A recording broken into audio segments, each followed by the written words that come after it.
Dobrý den, děvčata, chlapci, sedněte si.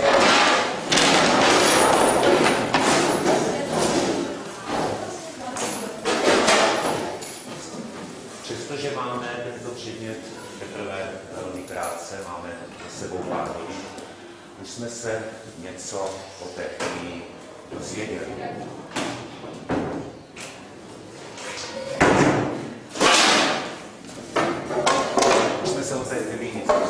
Co to vůbec chemie je, mládeži?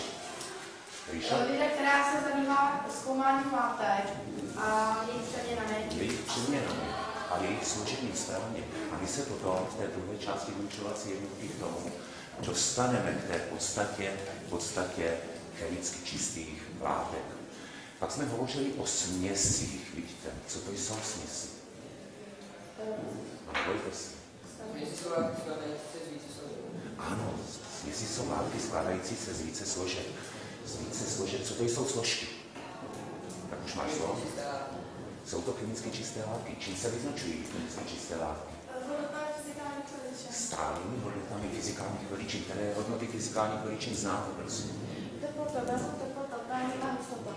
Teplota varu, teplota tkání a hustota. To jsou ty tři nejzákladnější pro nás správně. Dobře. A prosím vás, já se ještě vrátím malinko k těm směsím.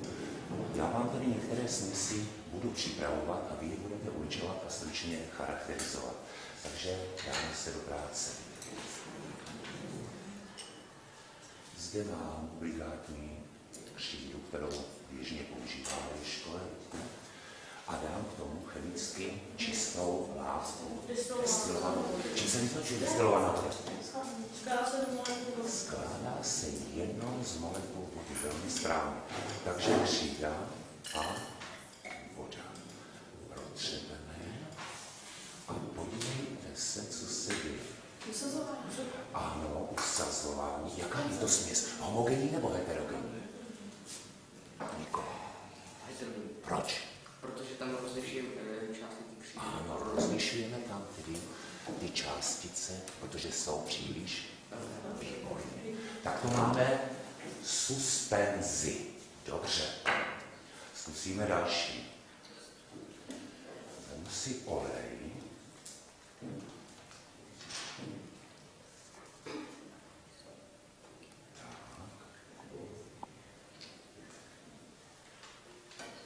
Tak mám tam trochu oleje. A přidáme vodu. Zase protřepu. A co to pozorujeme? Tak všichni se zapojíme. Neboj se, Irena. Je to nerozpuštěná kapalná látka v látce kapalné správně. Tak to máme další směs. Zkusíme si ještě nějakou. Vezmu si, jste to viděli, trochu mýdla obyčejného, dám do zkumavky, přidám opět destilovanou vodu a co to je? Co to je pěna, prosím? Rozpuštěná pevná látka, rozpuštěná... Nešlenc. Je to rozpílená pevná látka.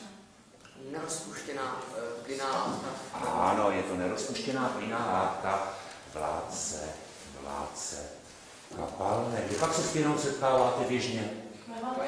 A čím víc sákáte? Tím je té pěny více správně. A zkusíme si ještě nějakou další. Mám tady jednu látku. Dávajte dobrý pozor. Kápnu si malinko jenom. Malinko.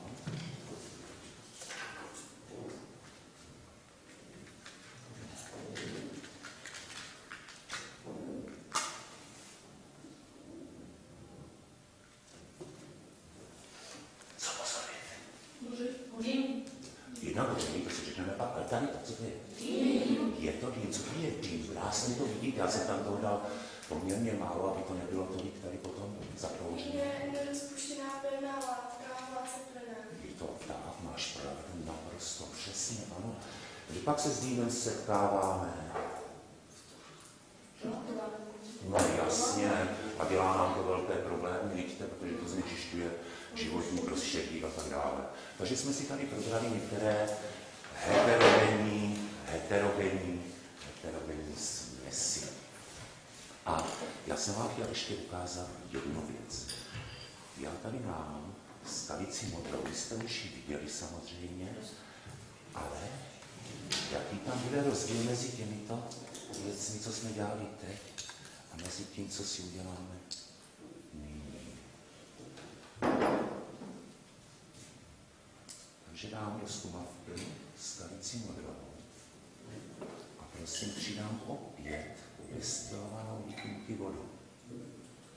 Protřepu a prosím pozorujeme všichni klid. Podívejte se, když vezmu tohle třeba. A tady, Stando, vidíš to tady v první lavici, tak prosím. Toto je jaká směs, jsme říkali, to jste kvalifikovali dobře. A toto, podívej se. Proč? Nerozlišujeme jednotlivé složky. Proč je nerozlišujeme, mládeži? Nejsou viditelné pouhým okem, protože jsou v jaké formě, to znáte i z fyziky. Případně iontů, případně těch větších molekul. Správně. Případně těch větších molekul. Tak to je zásadní rozdíl mezi směsí homogenní a mezi směsí heterogenní. Prosím vás pěkně, a úkolem chemie i fyziky je postupně oddělovat ty jednotlivé složky, abychom se dostali k těm chemicky čistým látkám. Znáte některé metody dělení směsí, jednou tady jste něco viděli? Destilace. Je to destilace, co to je destilace? Jenom jeden? To by bylo studát jeden. Je to založený na různých teplotách, varu, složek, správně. My jsme probírali taky vzduch, víte. Říkali jsme si, že kyslík a dusík a další plyny se vyrábí právě destilací skapalněného vzduchu Bolivaru. Bolivaru mi řekněte. Pamatujete si? No? Ano. Ano. Jednou z dalších metod dělení směsí je krystalizace. Podívejte se, to jste také dělali, při laboratorní práci jsme se k tomu malinko vraceli a tady mám krystalky skalice modré. Já bych vám chtěl nyní ukázat jednu věc, uvidíme, jestli se mě povede. Chtěl bych vám ukázat trošku jinou krystalizaci. Vezmu si látku, kterou znáte, je to naftalén, mládeži. No. A já si vemu, takhle, zeptám se, je rozpustný naftalén, vzpomenete si, ve vodě? V čem je rozpustný? V organických rozpouštědlech, správně. A já si trochu toho naftalénu dám do zkumavky.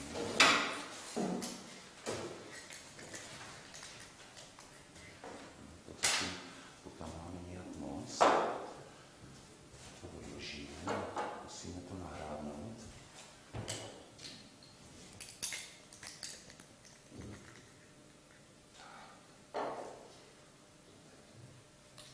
Tak, protože tam máme ten naftalén a vezmeme si do organické rozpouštědlo.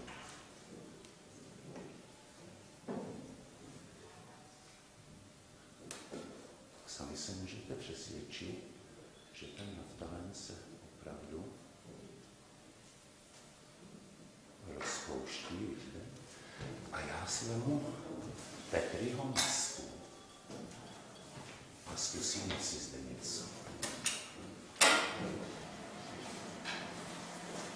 Tak, vidíte odraz a já malinko toho rozpuštěného naftalénu, toho roztoku natáhnu tady na tu Petriho misku.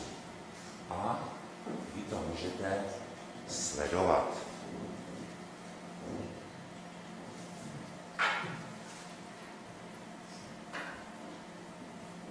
jestli se něco bude dít.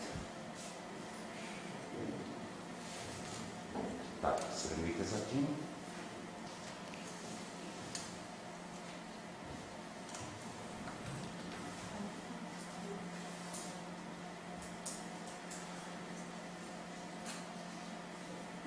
Ale teď už vidíte, teď se nám to hezky tam objevuje. A všichni to vidí. Co tam vidíte pomalu? Ano, vidíte tam pomalu krystal, krásně se tvoří. Je to poměrně rychlá krystalizace. Já vám vysvětlím proč. Když se dělá krystalizace třeba roztoku skalice modré, tak to trvá delší dobu. Vidíte, že nezvyšuje nijak teplotu, protože to organické rozpouštědlo se rychleji správně rychleji odpařuje. Já myslím, že to je prokazatelné, že se to v celku podařilo. Tak prosím vás pěkně, to by bylo k těm směsí. Jedna z nejdůležitějších životních směsí, pro život důležitá je například plynová směs, voda, anebo ta druhá plynná směs, je to vzduch. Můžete mi někdo z vás říct, ještě máme chviličku času na to shrnutí, můžete mi říct, z kterých složek se vzduch skládá, tak budeme ti to dneska nějak vládáš, tak prosím. Argon, neon, dusík, kyslík, vodík, helium, krypton, kobalt a... Kobalt určitě nebude to. Ale je to 78% dusíku, 21% kyslíku a zbytek jsou netečné plyny. A prosím vás pěkně, my už teďka nebudeme do nějakých velkých podrobností. Já bych se pokusil tady vám ukázat 3 různé plyny, ale byste mě měli stručně popsat, pokud je poznáte, a stručně charakterizovat. Tak já se do toho pustím. Tady do té zkumavky si dám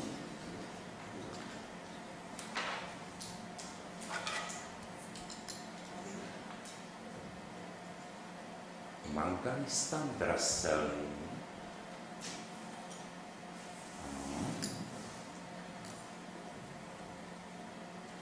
Tak, to stačí.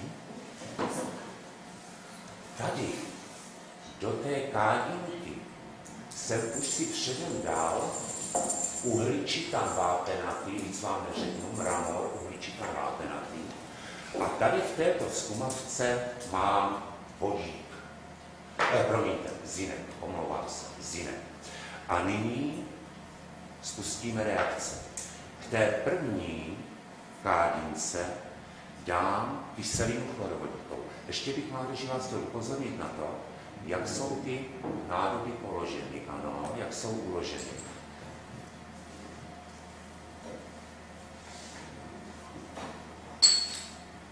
Tak, tam jsem přidal kyselinu chlorovodíkovou, ano. Podívejte se. Tady mám ten manganistan draselný a ten budu pouze zahřívat.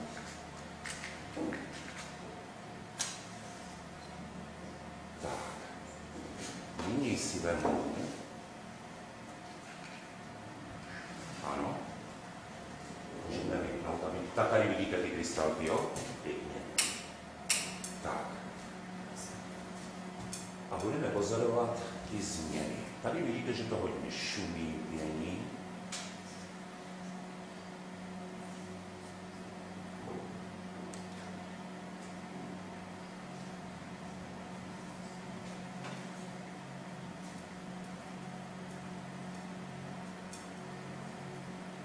A dám to tady do té první karty. Hoří. Okamžitě to zhaslo. Já, můžete mít pravdu, protože ještě v chemii tolik neznáme. Dusilo to v každém případě plamen. Je tam tedy nějaká pasivní složka vzduchu, která nepodporuje hoření, souhlas. Ale já jsem vás upozornil, mládeži, že jsem tam dal uhličitan vápenatý. A to by vám možná malinko mohlo pomoci. Tak, teď udělám trošku jinou věc. Musíme počkat, ale ono to je krásný vidět, když se mi to příliš nepovedlo, viděli jste, jak to skládá.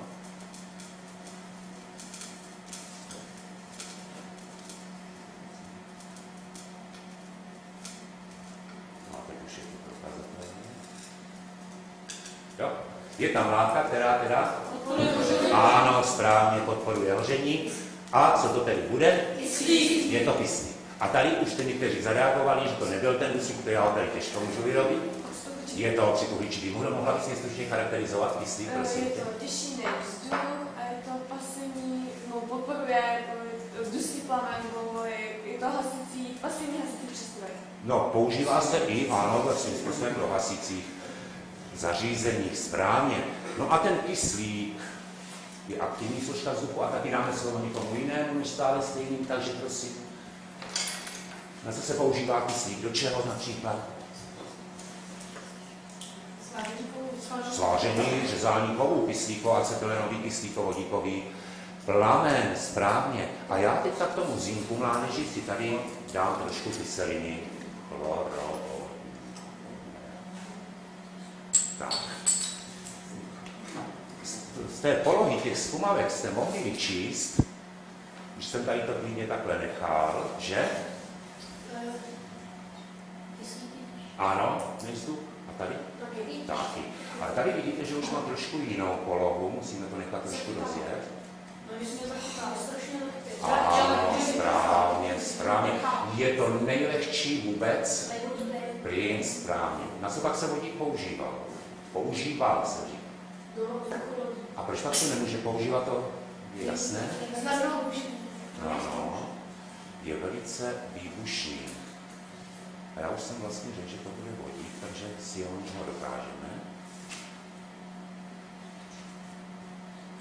A prosím, protože čas se nachyluje. Kolik máme hodin?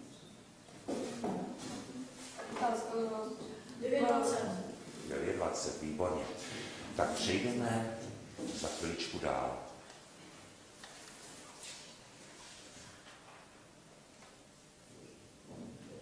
No, tak uvidíme, jestli už tam je. Ano. A prosím, budeme se věnovat tomu dál. Jednak to bylo za výbuchu a jednak, kdo dává pozor, tak vidíte, že se ta zkumavka malinko zamlžila. Co to znamená, že vznikla vodní pára, že tedy vodík se slučoval s kyslíkem a vznikla voda. Dobře. A přejdeme k nové látce. Tohle to jste zvládli, myslím si, v celku dobře. Co zde mám ještě jednou? Destilovaná voda. Je to správně. Skládá se pouze, neboj se, z molekul.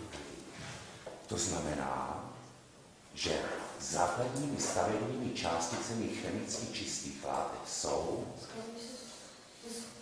molekuly. Ano, a prosím, vezměte si sešity a napište si.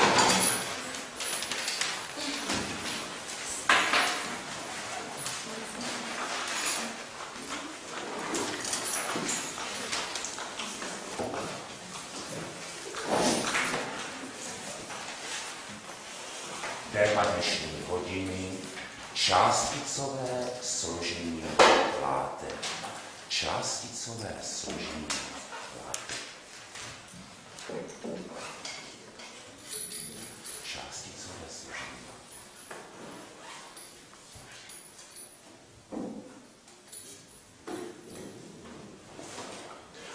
A vy jste mě to správně formulovali, že základními stavebními takovými kameny látek jsou tedy molekuly. Ostatně to byste měli znát z fyziky. Takže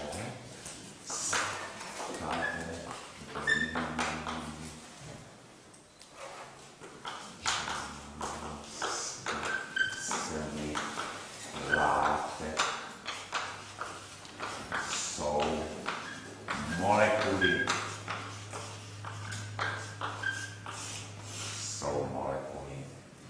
Stavebními částicemi látek jsou molekuly, myslí se chemicky čistých látek. A my se podíváme na to dneska, co je jejich takovou typickou vlastností. Pokusíme se o to. Já si vemu další Petriho misku. Zase si vemu chemicky čistou látku, vodu. A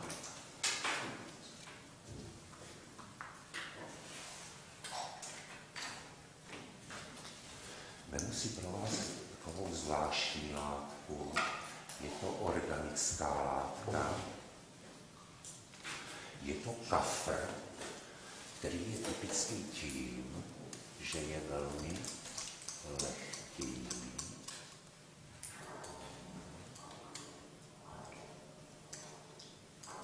Tak, toho tam dáme. Ještě trošku. Tak. Přidám vodu. Upozorňuji, že to je voda destilovaná. Zase spustím meltár Polylux. A teď trošku toho kafru tam nasypu. A myslím, že něco pozorujete. A teď, vy to znáte z fyziky, a to jsem rád, že na to mohu navázat. Je tam teda voda, molekuly vody, nic jiného. Dále, tam je tedy ten kafr a tak tento, ano, říkáte správně, Brownův pohyb, tento je v trošku jiné podobě pod mikroskopem pozoroval Robert Brown v roce 1827, když pozoroval, možná, že to víte. Ano, vodu a pilová zrnka, on to byl botanik v podstatě a pozoroval vodu a pilová zrnka a najednou viděl tenhle ten pohyb. Původně se domníval, že to je živou silou, ano, nějakou tou životní silou, vitalitou toho pilu. A protože to byl vědec, tak se vždycky v chemii a ve fyzice a vůbec v přírodních vědách platí, že se musí dělat srovnávací pokus. On ho udělal a místo pilových zrnek tam dal tiskařskou červ. A ono mu to dělalo to samé. Takže prosím vás pěkně, Brownův pohyb. Co pak nám to tam strká do toho kafru? Co pak to tam naráží? Jsou to molekuly vody. Ano, molekuly vody. Čili jednou ze základních vlastností molekul je jejich a je to chaotický pohyb. Velmi správný, neuspořádaný. Takže si napíšeme.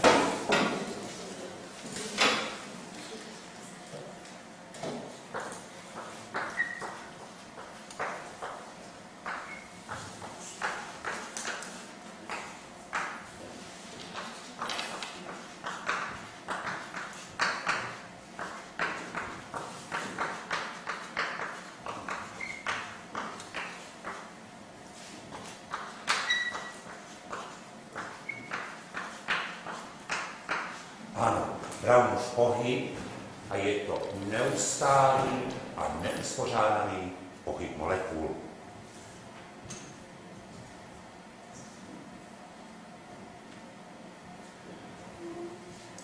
A budeme zkoumat, jak se molekuly pohybují v různých prostředích. Budu využívat prostředí třídy. Pavle, co to tady je? Výborně. Budu tedy využívat skupenství jaké? Skupenství plynné.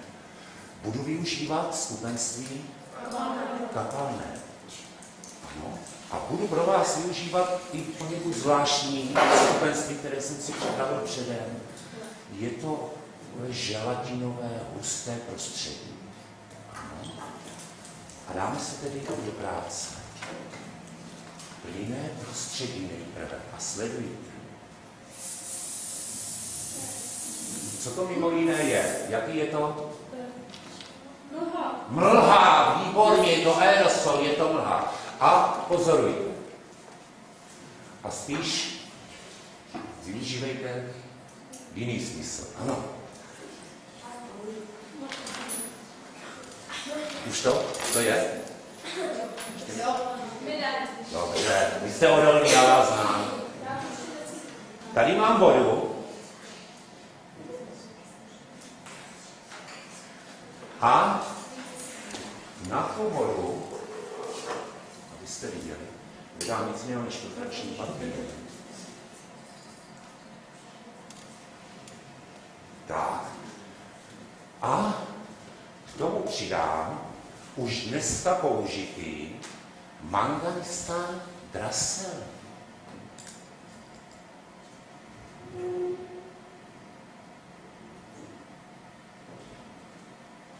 A vy to budete sledovat. No. Malinko dáme takhle ručku.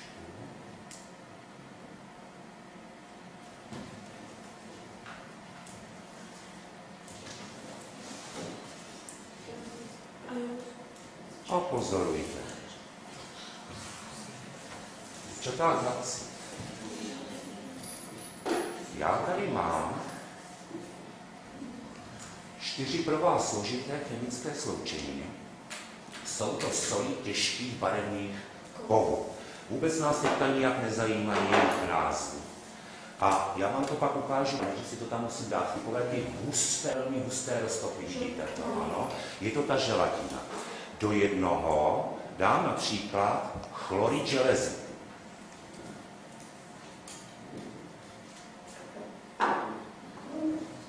Chlorid železy. Ano. Pak vám to ukážu blíže.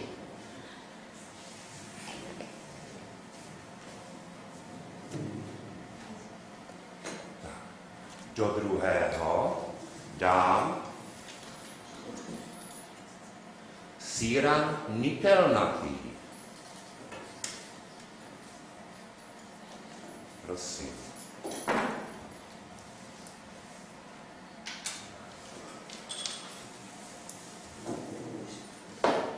Ano, nic. Dáme sem. Do třetího dám síran jednatý.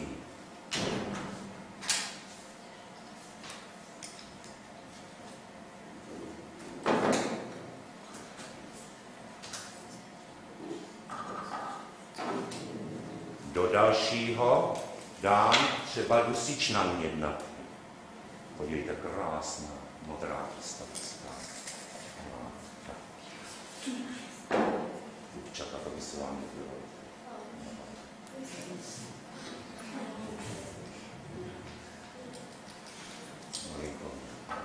A necháme působit děti.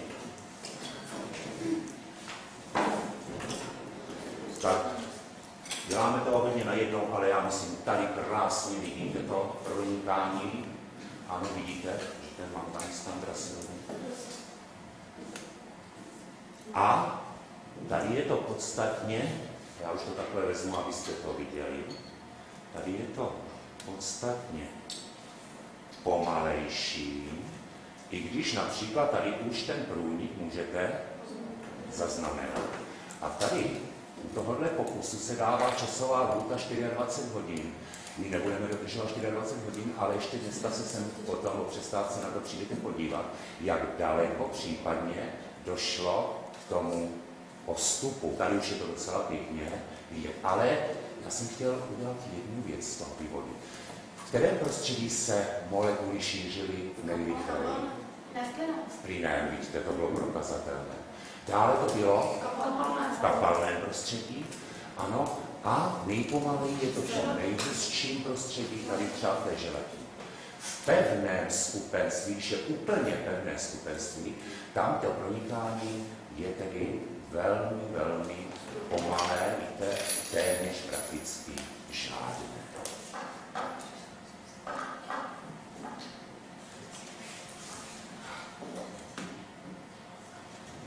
Pronikání tedy molekul jedné látky do látky druhé, ne do látky druhé, ale mezi molekuly látky druhé se nazývá.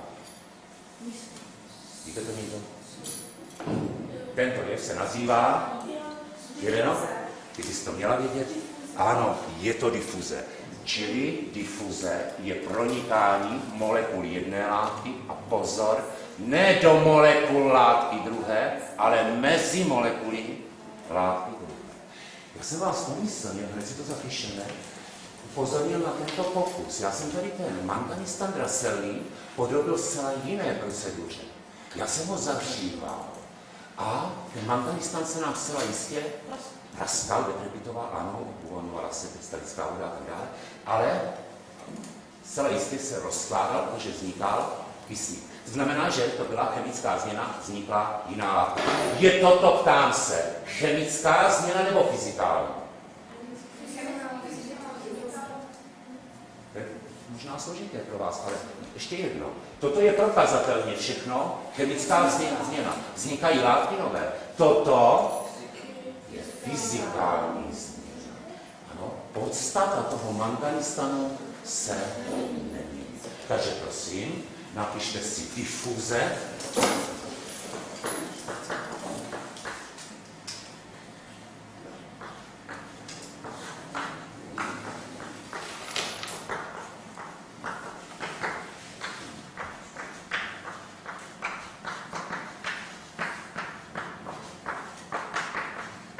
Je to pronikání molekul jedné látky mezi molekuly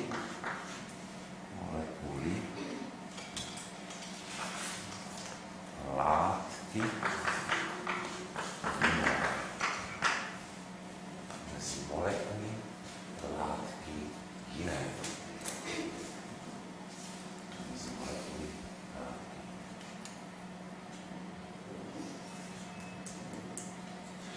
Nejrychlejší jste správně konstatovali je plynné skupenství.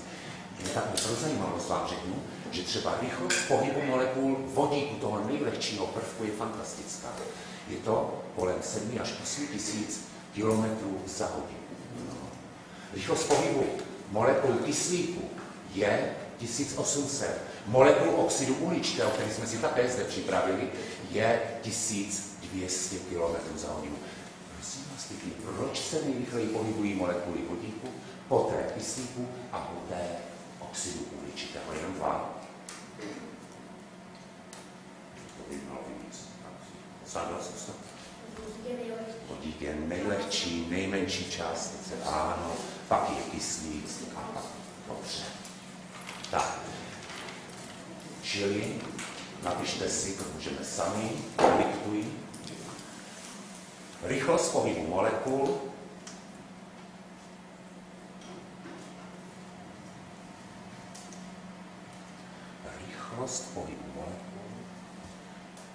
je největší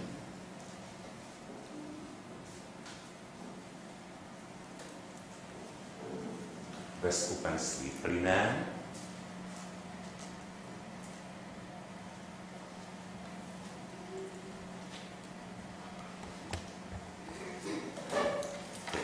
ve skupenství plynném.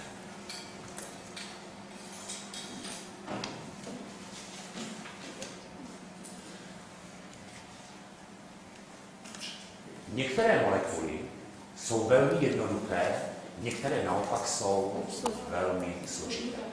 Mohl by mě někdo tady se pokusit nakreslit na tabuli takové nějaké jednoduché molekuly? No, neboj se. Vem si křídu, zvol si barvu podle toho, co budeš kreslit. Dobře, pojď. Ano, některé molekuly jsou velmi jednoduché. My jsme třeba tady dneska připravovali vodík, kyslík, vidíte. Tak. Ano.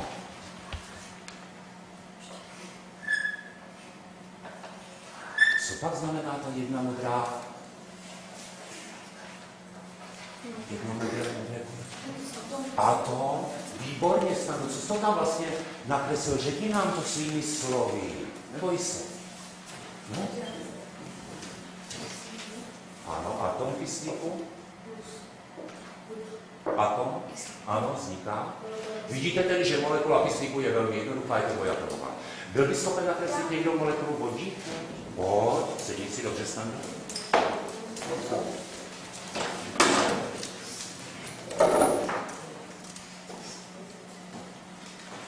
Nikolo, ty by ses mohl pokusit nakreslit molekulu vody.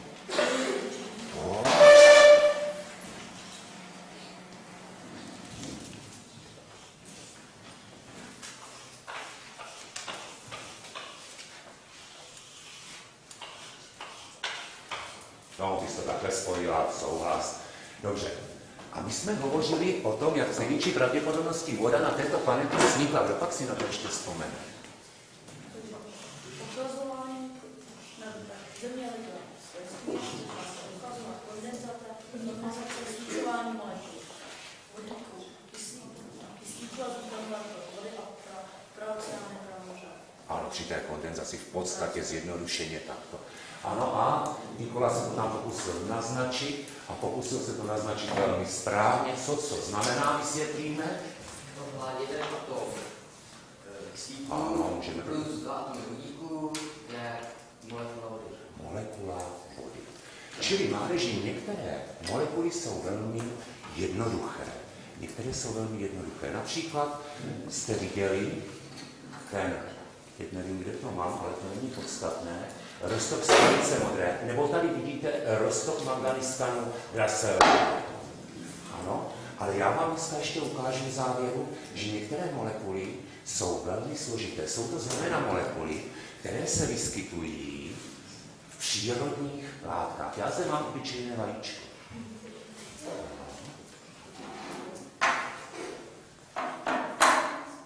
Děvčata by mě mohla pomoct spíš ona.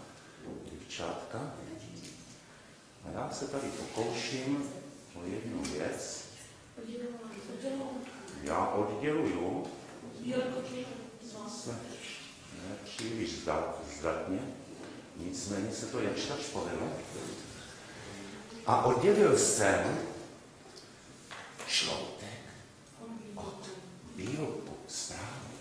A prosím vás pěkně, já zde mám tedy bílek. Jaké je to skupenství? Tedy je to kapalné skupenství. To znamená, že je to roztok. Ale pozor, podívejte se na tento roztok. A podívejte se tady na tento roztok. Tak určitě ten bílek má větší úsek. Má větší úsek, souhlasím. Ale když se podíváte takhle na ten roztok, je to čiré, nebo jaké to je? No? Je to zakalené. Tomuto základu se mládeži říká opalescence cizím názvu. Je to zakalené. Víte, proč je to zakalené? Proč je toto průzračné, když je to nokta? No, to ne, ale proč? Říkali jsme, že stejnorodé směsi jsou takové směsi,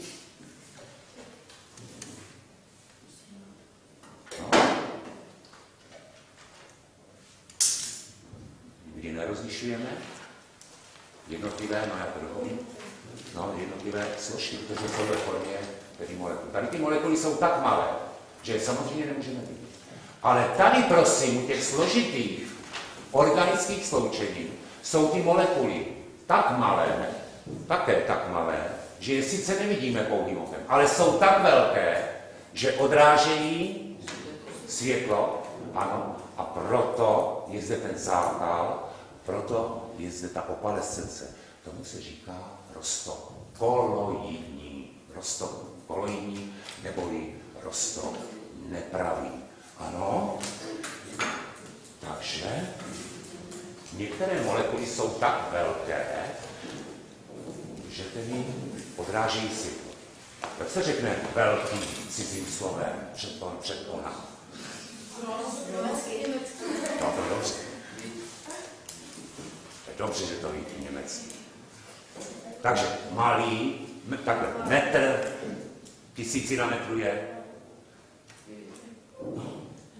No, milý, malý je milý.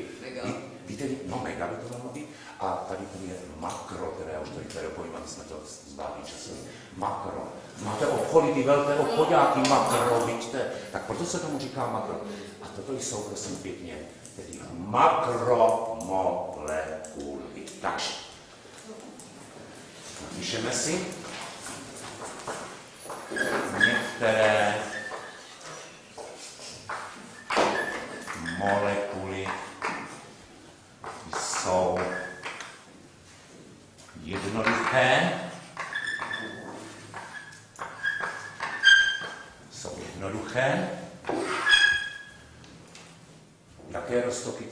tedy, kde nerozlišujeme těmto roztokům, říkáme roztoky pravé. Jednoduché, vytvářejí roztoky pravé. Vy už značku znáte roztoku, vidíte, takže roztoky pravé.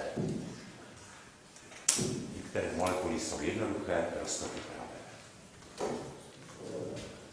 Některé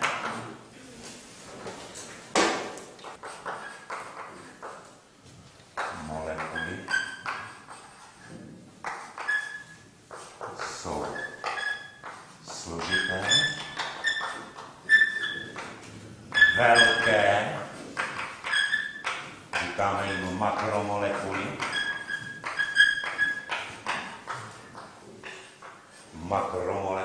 velké, složité, makromolekuly, makro, velké, vidíky, napište si, makro.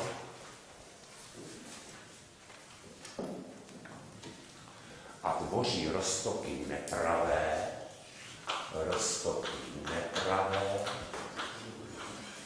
koloidní,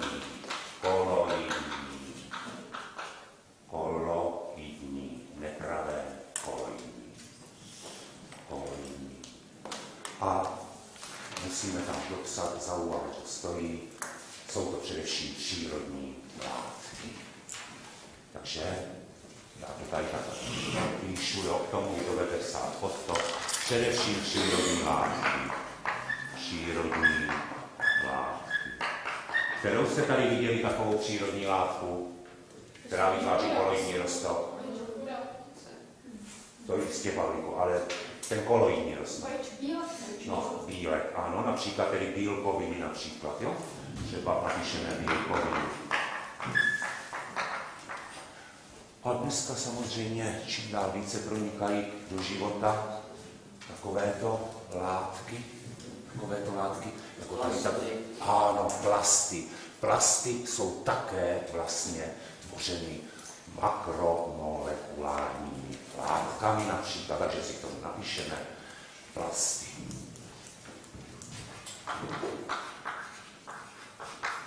A tak dále.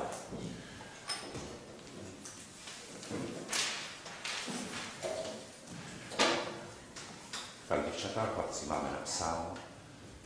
Zopakovali jsme si směsi, některé složky, jako například kyslík, vodík. Dále jsme tady hovořili o nové látce, konkrétně o molekulách, o jejich pohybu neustále uspořádaném a o tom, kde je ten pohyb největší, nejrychlejší, nejmenší. A dále jsme přešli k roztokům pravým a roztokům koloidním. Chtěl bych říct, že jste pracovali celku dobře, už nebudu mít čas, abych teďka konkrétně vyhodnotil, ale vím, jak jste pracovali, takže hned na začátku příští hodiny bych vám dal orientační známky, jako orientační zkoušení jsme to dneska pojali, takové souhrnné, ano, a vrátíme se ještě k tomu hodnocení. Učebnice, prosím, nové učebnice velké. Strana 21, prosím. A máte tam kapitolku.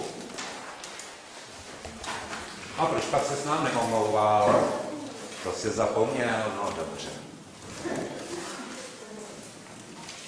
Takže strana 20, 21 a na straně 20, 21 máte právě to, co já jsem se vám tady snažil ukázat a říci, máte to tady též zachyceno. A my jsme se dostali až po stranu 21, tady po ty makromolekuly. Ano? Takže to máme akorát. A prosím pěkně, tedy na příští, už o těch molekulách budete něco umět. A já se vrátím, to jsem dnes nepořídil, vrátím se k tomu orientačnímu ohodnocení vaší práce. Tak, skončíme.